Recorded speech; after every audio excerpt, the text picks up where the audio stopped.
Vila-real en un minut.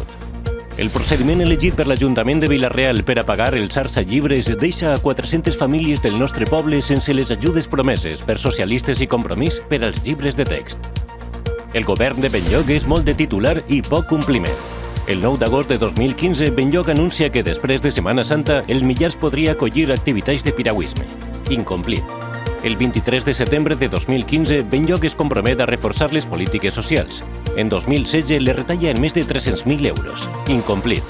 El 24 de novembre de 2015, Benlloc anuncia la creació del Consell de la Innovació amb l'objectiu d'impulsar la competitivitat i l'ocupació de qualitat. Incomplit. El 19 de novembre de 2015, Ochando anuncia la posada en marxa de l'autobús a la UGI. Incomplit. Vila-real està en festes i des del Partit Popular volem desitjar a tots els veïns i veïnes de la nostra ciutat unes molt bones festes de Sant Pasqual. Treballant per un Vila-real millor. Partit Popular.